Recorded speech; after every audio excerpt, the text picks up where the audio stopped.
El enlace químico. Los compuestos iónicos.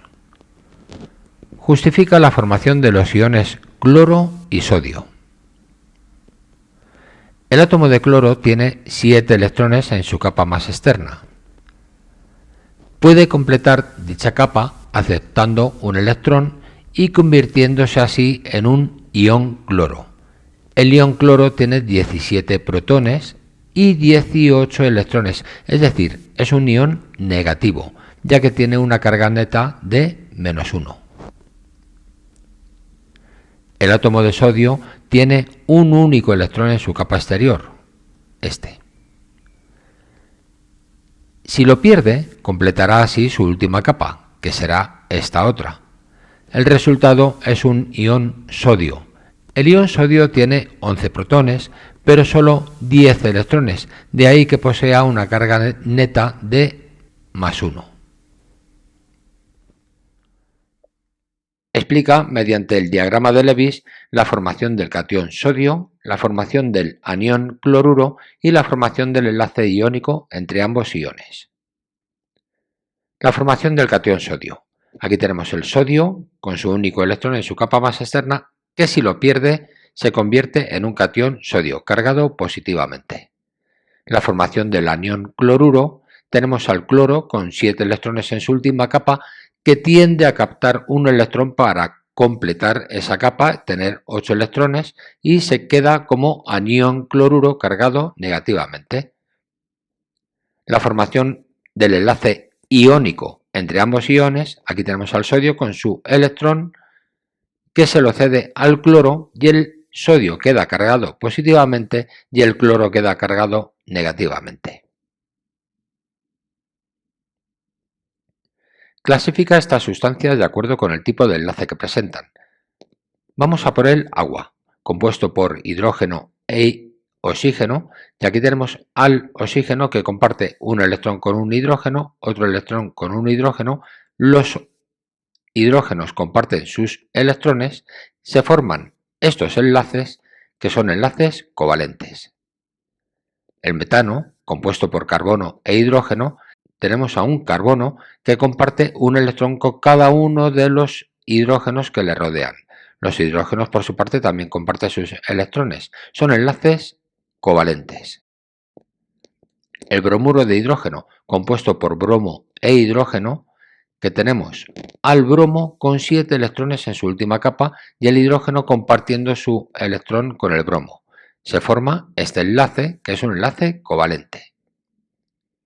El bromuro de potasio, formado por bromo y potasio, tenemos al átomo de bromo con 7 electrones en su última capa y al átomo de potasio con un electrón en su última capa, el cual lo cede y se forma un enlace iónico. El potasio, al perder el electrón, queda cargado positivamente y el bromo queda cargado negativamente. Este es el electrón que le ha cedido el potasio.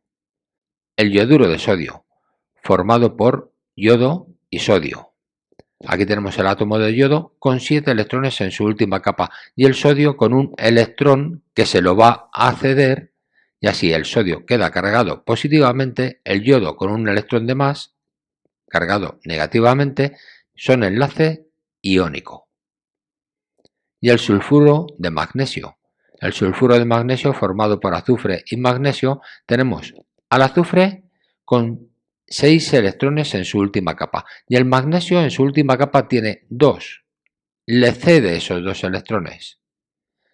El magnesio queda cargado positivamente, el azufre negativamente, se forma un enlace iónico.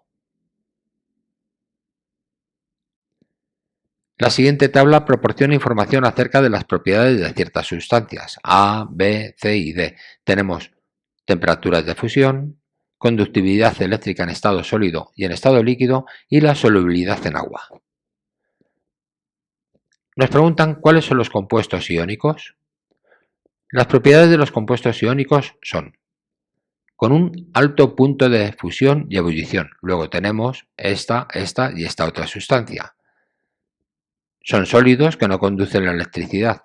Luego esto, esta y esta sustancia. Disueltos son eficaces conductores de la electricidad. luego esta y esta otra sustancia. Y los compuestos iónicos suelen ser solubles en agua. Luego tenemos esta sustancia y esta. Las sustancias B y D son las que cumplen las 4 condiciones de los compuestos iónicos. ¿Cuál es un compuesto covalente molecular? Vamos a ver cuáles son las características de un compuesto covalente molecular. Tienen puntos de fusión y ebullición bajos. Esta. Son sólidos que no conducen la electricidad. Esta y esta.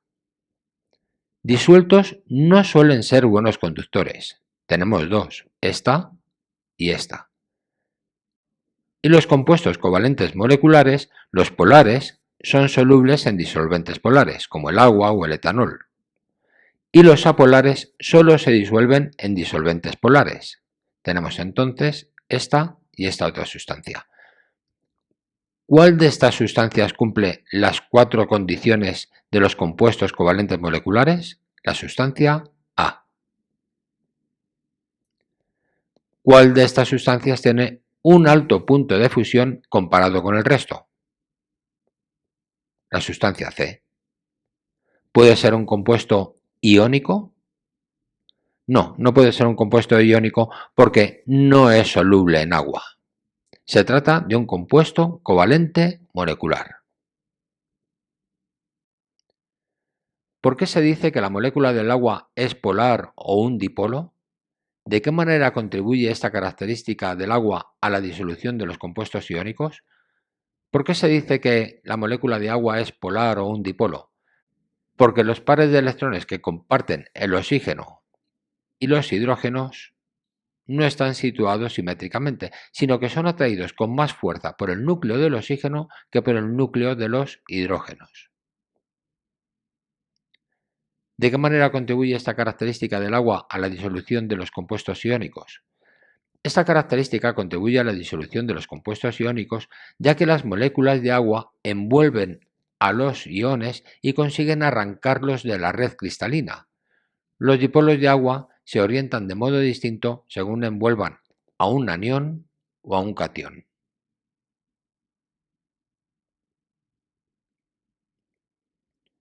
En un laboratorio químico se han obtenido 3 nuevas sustancias.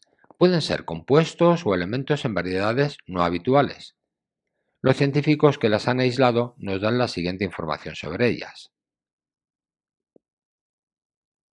¿Qué hipótesis realizarías acerca de qué tipo de enlace es el que mantiene unidos a los átomos de estas sustancias? Vamos a analizar la sustancia A.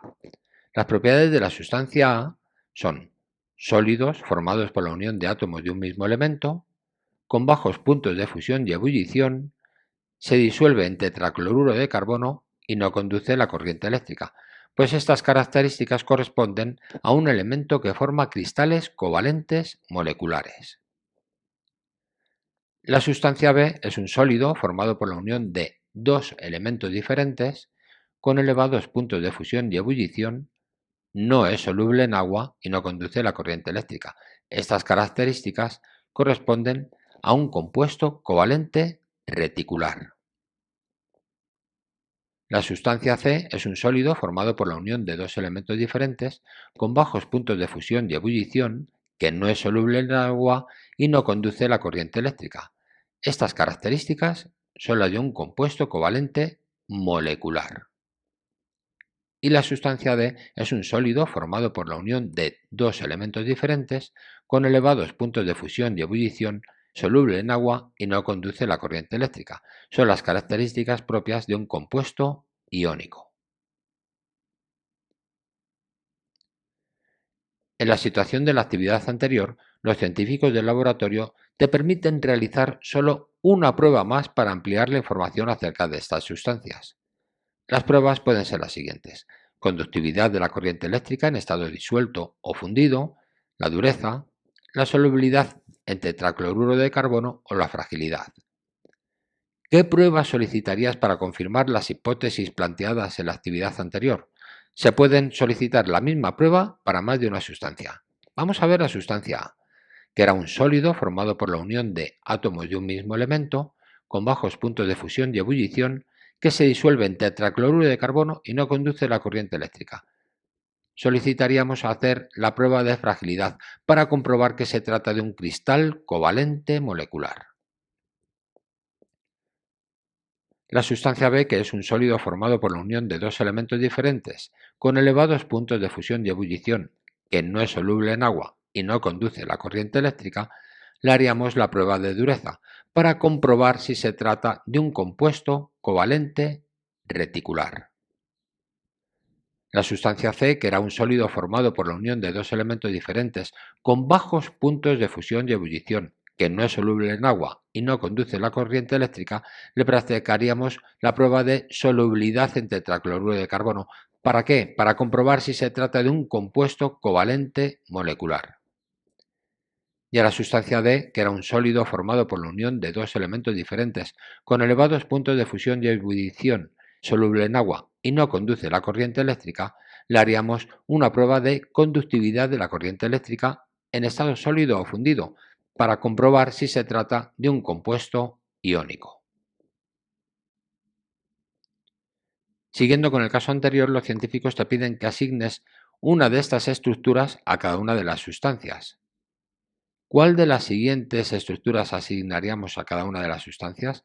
La sustancia A, que era un cristal covalente molecular, le daríamos esta estructura. A la sustancia B, que dedujimos que era un compuesto covalente reticular, le asignaríamos esta estructura. A la sustancia C, que tenía una solubilidad en tetracloruro de carbono para comprobar si se trataba de un compuesto covalente molecular, le asignaremos esta estructura. Y a la sustancia D, que suponíamos que era un compuesto iónico, tendrá esta estructura.